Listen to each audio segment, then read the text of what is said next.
What if you discovered that behind the doors of an ordinary house in a quiet American town lay something so perverse and horrifying that even the darkest true crime cases seemed like bedtime stories? What if it wasn't about killers or cults, but about a loving family that raised their own children as test subjects for a secret experiment? And what if that experiment never really ended, and its reach extends far beyond that single house? Redwood Falls had always seemed peaceful.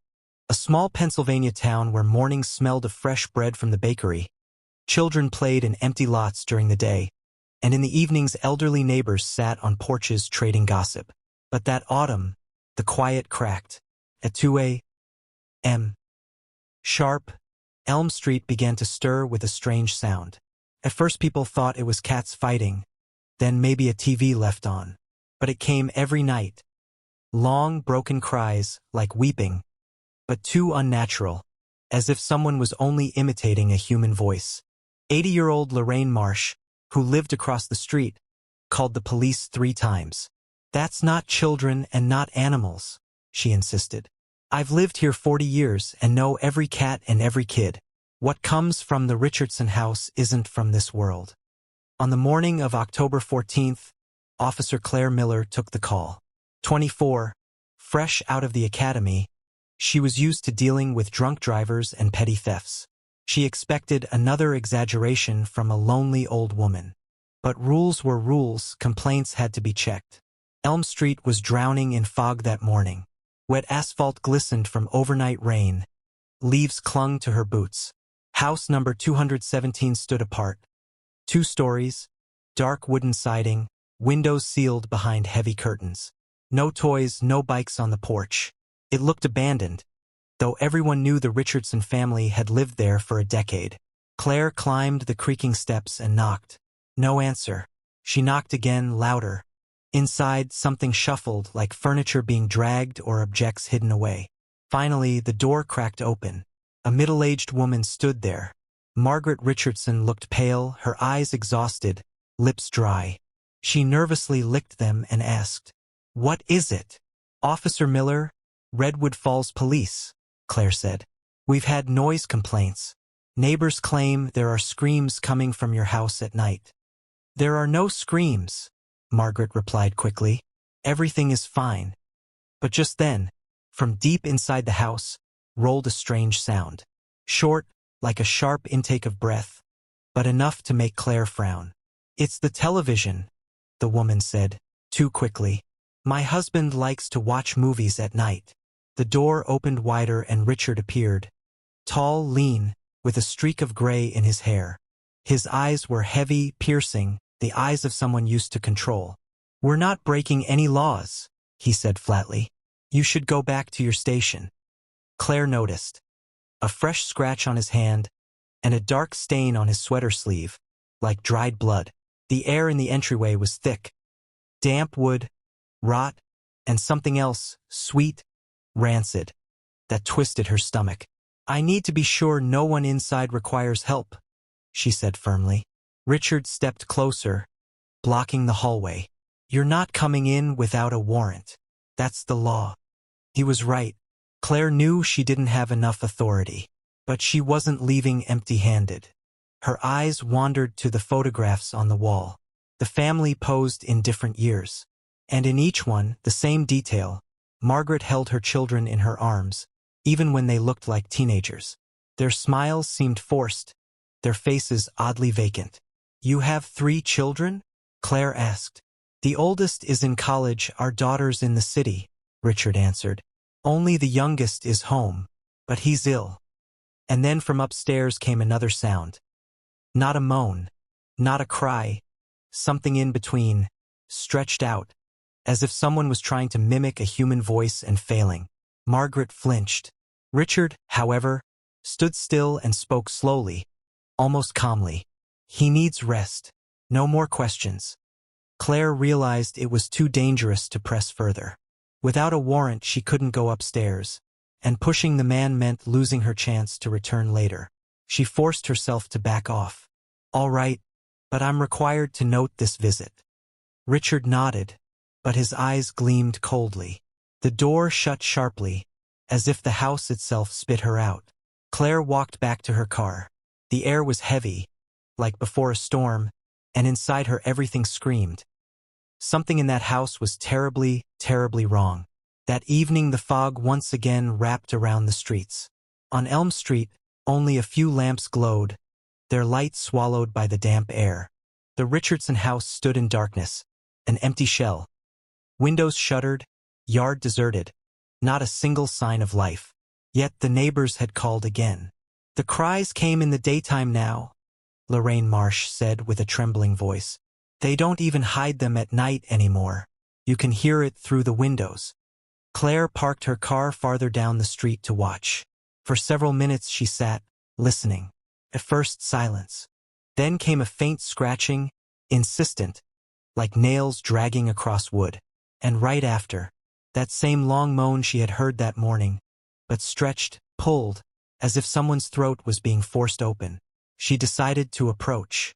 The porch creaked, and the door opened almost immediately, as though they had been waiting.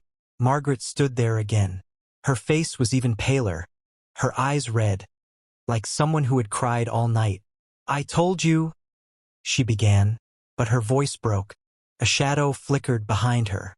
Margaret turned sharply, and Richard stepped into view. He looked just as cold and composed. "Why are you here again?" His voice was low, steady. "We've broken no law." "Neighbors claim otherwise," Claire replied. "The sounds continue. I need to confirm that your son isn't in danger." Inside, behind the staircase, it came again. This time not a moan but a long, uneven like a groan stretched to its limits. Closer now than that morning.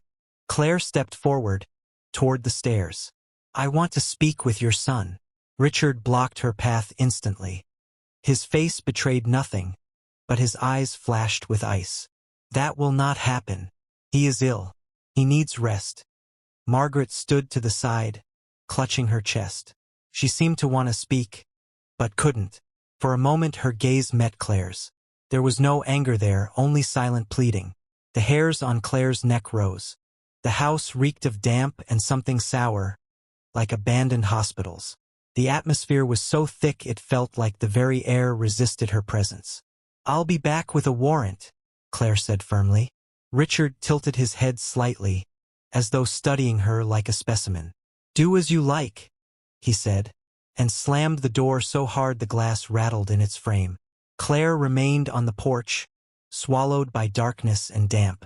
The house seemed to sink back into shadow. Yet upstairs, that same muffled sound stretched on. Long, low, like a warning.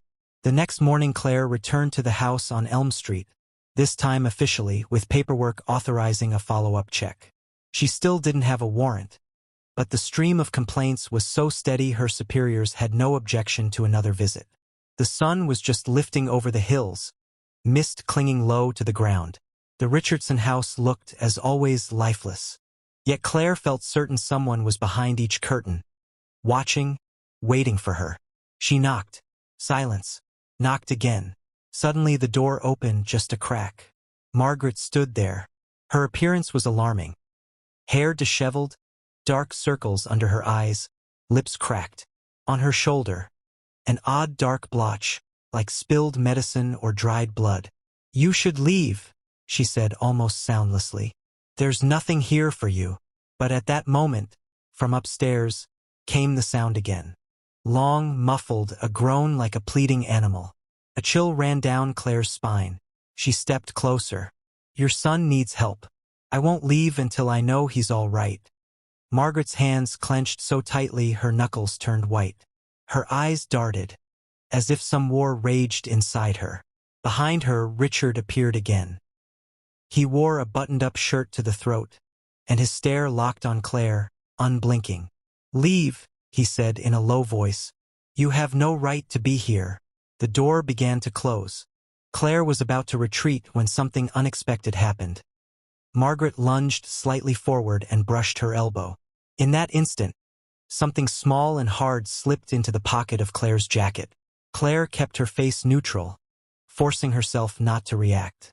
Margaret raised her eyes and whispered quickly, "Read it, only when you're alone, and hurry before it's too late."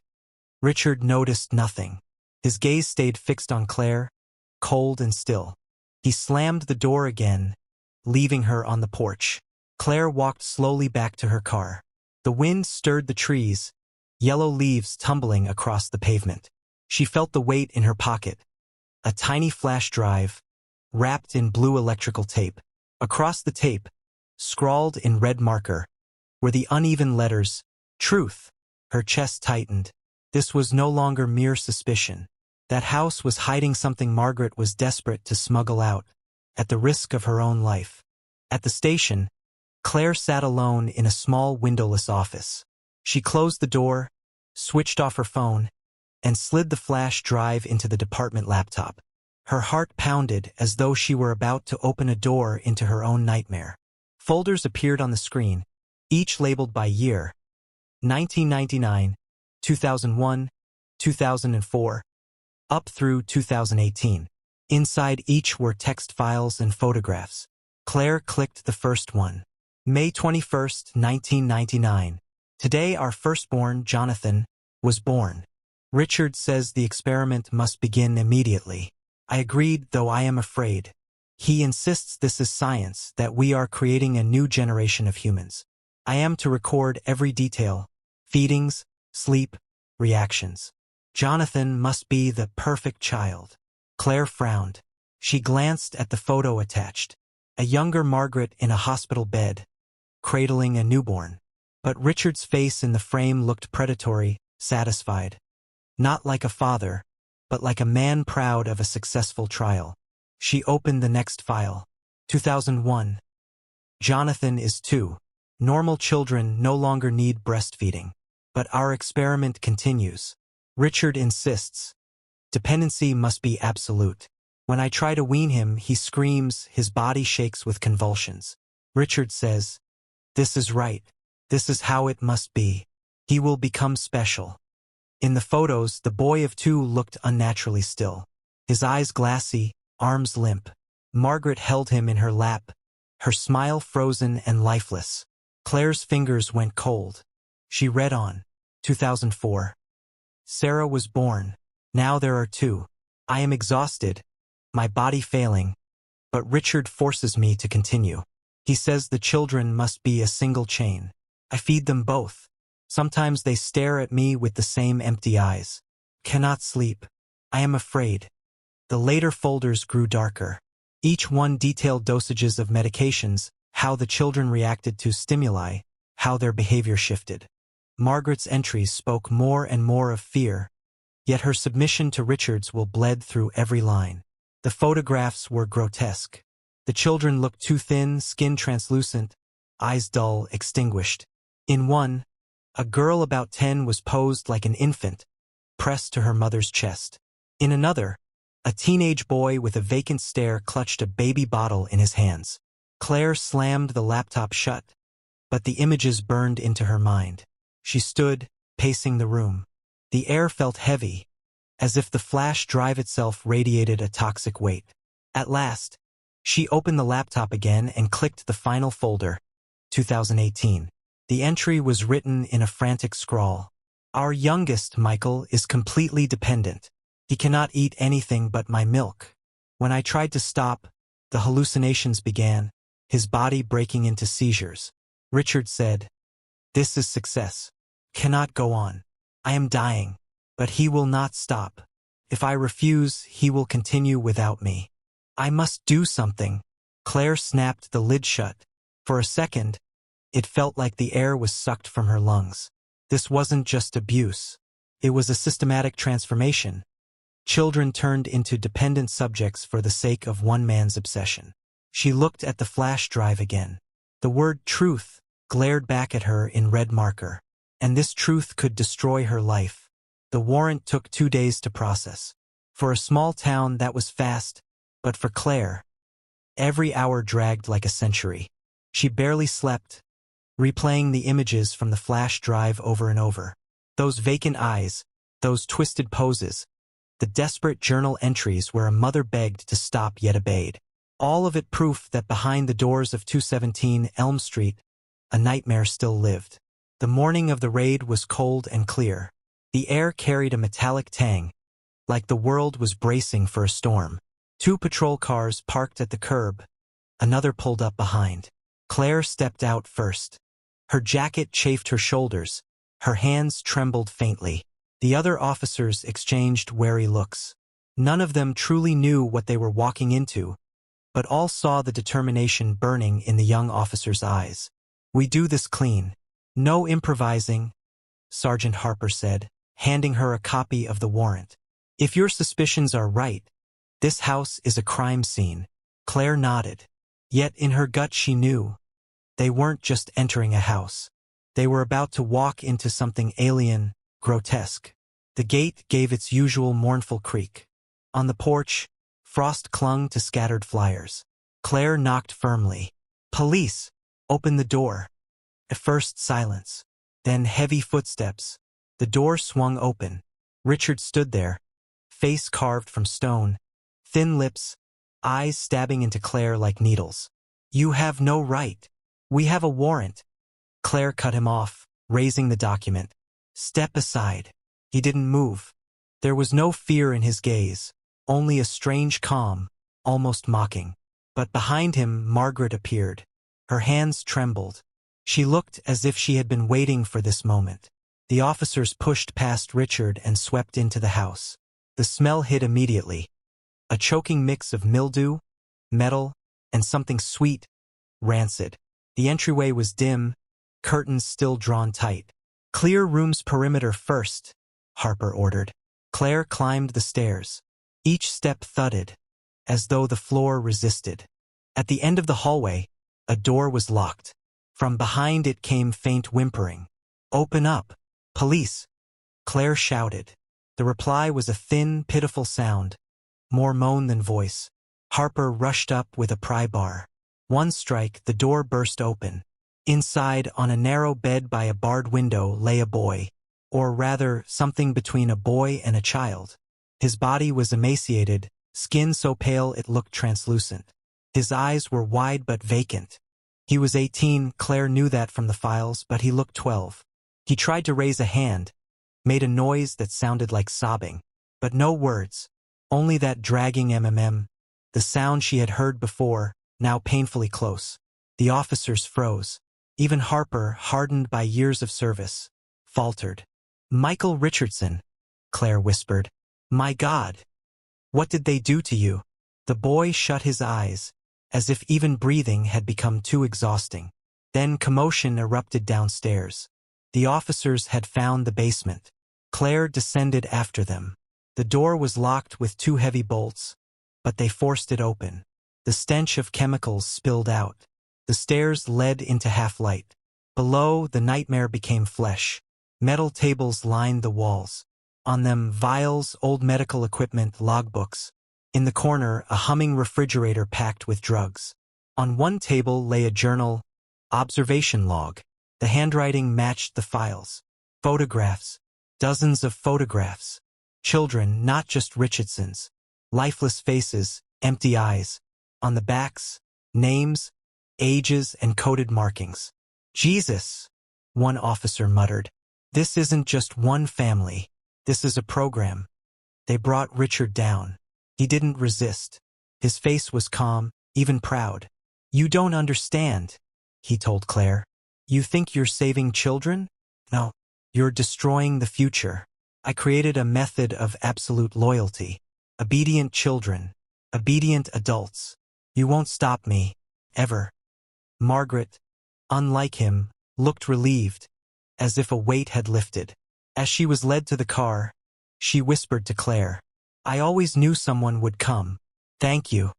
But her eyes held no joy, only exhaustion and fear of what was still to come. Richard Richardson's arrest should have been a sensation. Newspapers clawed for front pages. TV crews poured into Redwood Falls. Townspeople gossiped endlessly about what had gone on inside the house on Elm Street. But within a week, the noise died, as if someone had pressed an invisible stop button. Claire felt it almost physically. First, the photographs given to reporters disappeared. Pictures of Michael and the basement were wiped from news sites. Then mentions of the drugs vanished. What remained was a single sterile line. Suspect detained for improper care of a child. Improper care? Claire burst into Harper's office, furious. There was a laboratory, dozens of journals, hundreds of photographs of other children. Harper only shrugged. His face was heavy, the look of a man ordered to keep quiet. The case has moved upstairs, out of our jurisdiction. Drop it. Drop it. Claire heard Michael's guttural sound at night. The drawn-out hum lodged in her skull, dragging her awake in cold sweats. Soon the case was officially transferred to the county office. Claire no longer had access to the files.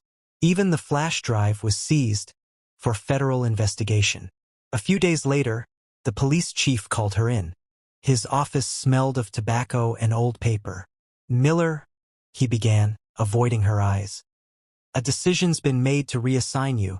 Somerset Precinct. Small district, quiet, easier for you." "This is punishment?" "It's an order from above." Claire left, feeling the floor vanish beneath her feet. In the hallway, colleagues averted their eyes.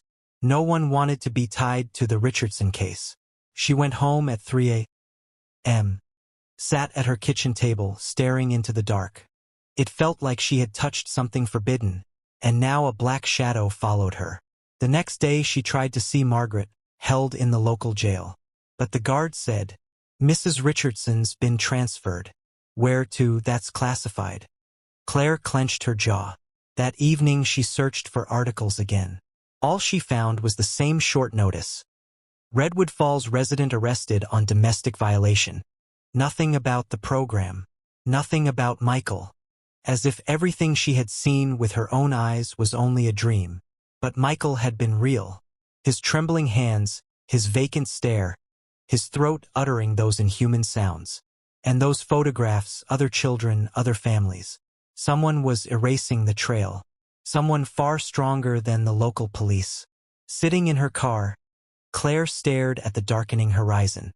The sun sank behind the trees, and in the silence she thought she heard it again. That faint, drawn-out as if not only one house in Redwood Falls was keeping such secrets. It felt as though ghost children were calling her. And if she stayed silent, they would vanish forever. The name Thomas Gray first surfaced in a tiny regional newspaper note. Independent reporter preparing piece on Richardson case.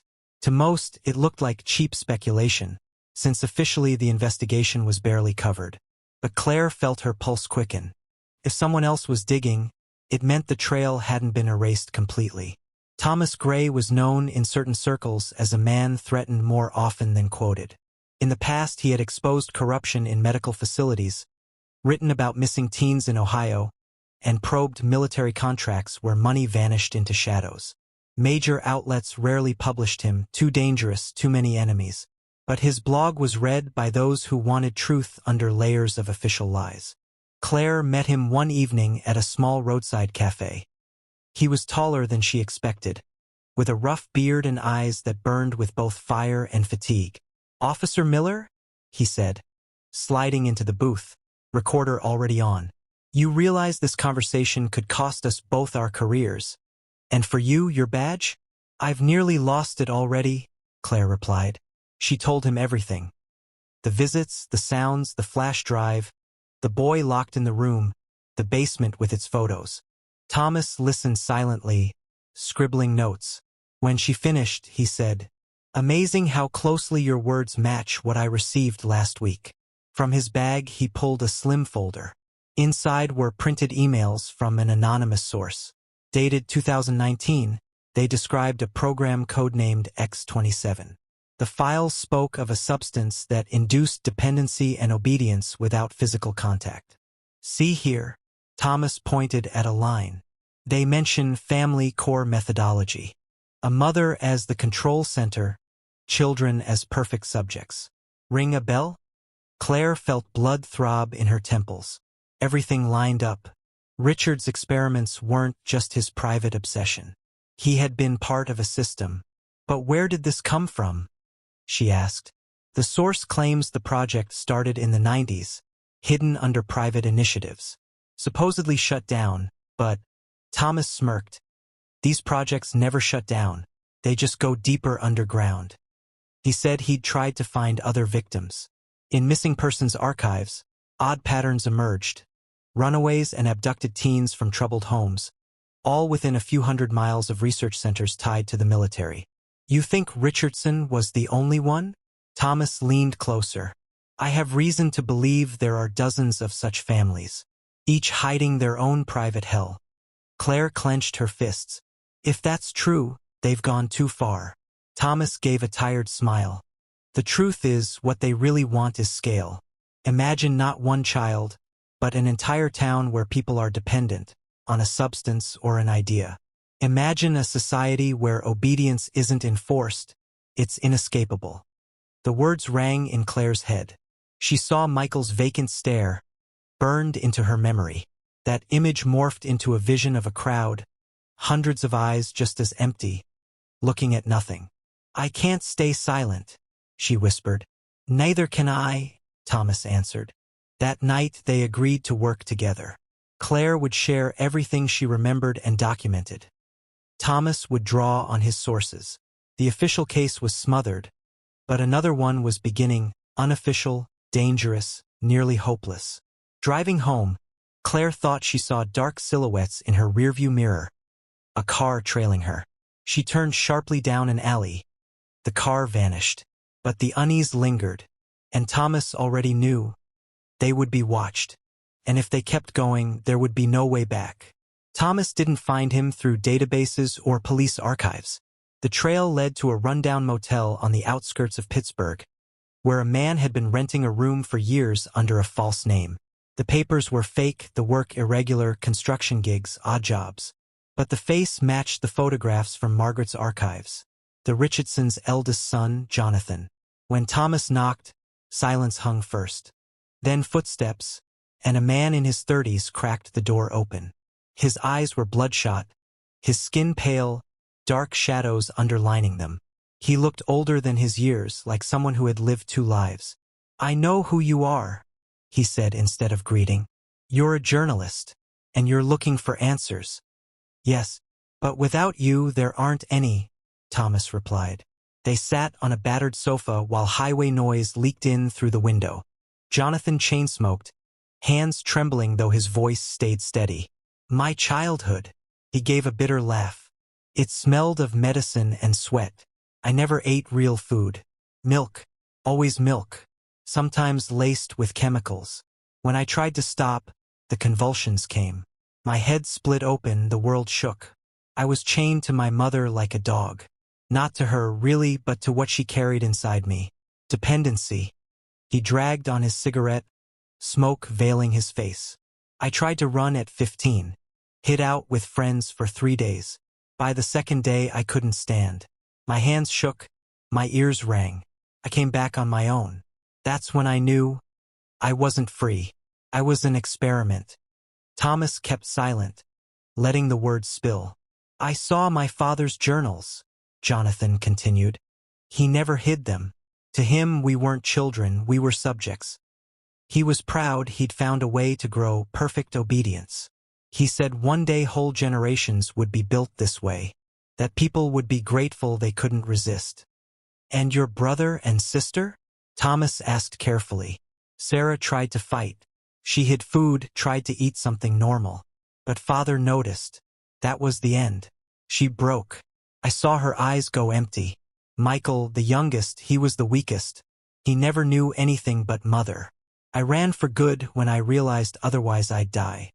Jonathan crushed out his cigarette hard. His eyes flashed. But you know what's worse? Not what he did to us. It's that he wasn't alone. Men came to our house. Suits, sometimes uniforms. They watched us, asked him questions, took copies of his journals. They paid him. Cold crawled up Thomas's spine. You saw their faces? No. Always in the shadows. But I heard him say, the project lives. A pause. Outside, a car passed, its headlights gliding over the walls. I left, but I still feel it. Jonathan lifted his hands. Sometimes my body craves what they forced into me since childhood. The dependency doesn't go. It's in me like poison. I sleep, I dream the smell. and I wake up certain that if I don't get it, I'll die. He locked eyes with Thomas. You want the truth? The truth is, this never stopped. I was only a prototype. Father said children like us were just the beginning. One day they'll do it to anyone, child or adult. Thomas shut off the recorder. Jonathan's words were already burned into memory. Are you willing to say this publicly? Jonathan gave a bitter smile. You really think they'll let us live long enough to publish? Her name surfaced by accident. Thomas traced it through old medical licenses he found in a leaked document set. A woman named Allison Crane had once worked in a closed rehabilitation center in West Virginia. Officially, it was a clinic for children with severe psychological disorders. But among Thomas's papers were odd reports of non-standard protocols signed in her hand. He reached out through encrypted email. The reply came 2 weeks later. A short note with the address of a roadside motel and one condition: meet only at night. Claire and Thomas went together. The motel sat by an old highway traveled mostly by freight trucks. Rain hammered the roof. The neon sign flickered. Inside the room, Allison sat by the window, a thin cigarette in hand. She was around 50, her hair gone gray, her face worn down. You know you're risking everything, she said without turning.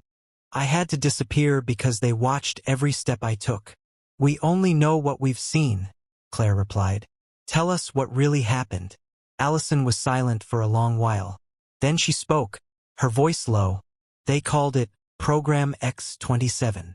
We were told we were helping broken children. But I saw they weren't sick.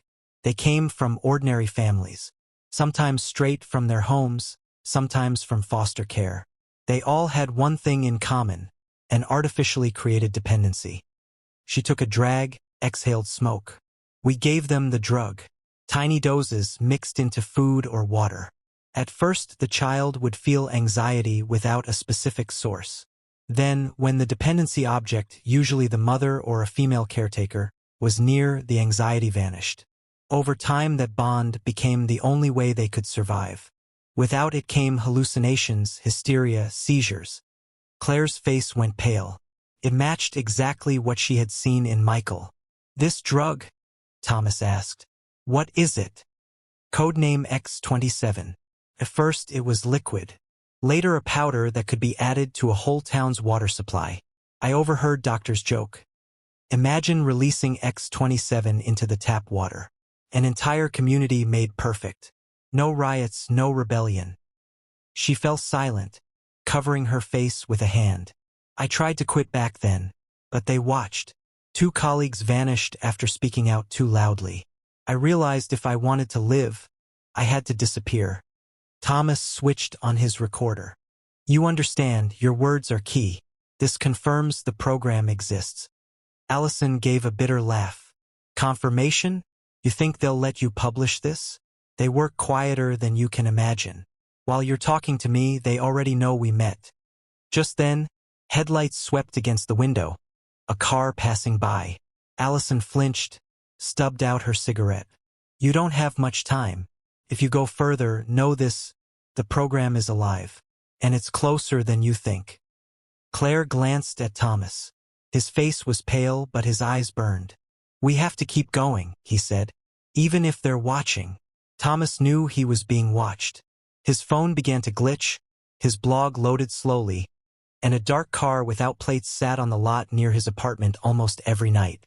He often noticed the same faces in cafes or stores. They're close, he told Claire the last time they met. I'll only manage to upload part of the material. If something happens to me, promise me you'll keep going. Claire wanted to argue, but she knew. This promise might be their last words together. A week later, Thomas was gone. His laptop was found in his apartment, all files wiped. The recorder, empty. The parking lot camera had malfunctioned that night. No one saw him leave, no one saw him taken. He woke in a room without windows. White walls, a metal table, a chair with straps. In the corner stood a man in a lab coat, his face lost in the glare of a lamp. Thomas Gray, the doctor said, as if reading from a file. You went too far, but we value the curious. You'll have the chance to become useful. Thomas tried to move, but the straps bit into his wrists. The doctor raised a syringe filled with clear liquid. X-27, he said almost gently. The new version. No more years of conditioning. Memory erased, will dissolved. You'll become part of the perfect society. You won't be able to hide this, Thomas rasped. We already have. The doctor cut him off. Soon you'll say yourself that you found nothing. The injection burned through his veins like ice. Thomas tried to scream, but his lips wouldn't move. The world sank into white noise. A week later, he returned to the newsroom. He smiled calmly, spoke evenly. The investigation was a dead end, he told colleagues. Nothing but rumors. His eyes were clear, steady, but the spark was gone. Claire tried to reach him. He answered briefly with a stranger's voice. Rest. Forget this story. It's over. But at night, sitting by her window, Claire heard it again in the distance. The long, hollow mmm. She knew nothing was over. In the suburbs of another town, in a neat house behind a white fence, a family sat down to dinner. To the neighbors they looked ordinary, friendly, always smiling. Only at night strange sounds leaked from their home. Long, muffled cries, as if someone were trying to learn how to weep but never could. And such houses were multiplying. No one knew how many families carried the same secret, how many children lived under the shadow of the experiment. But Claire understood. The program was still alive, and its cries were spreading in the dark, far beyond a single city.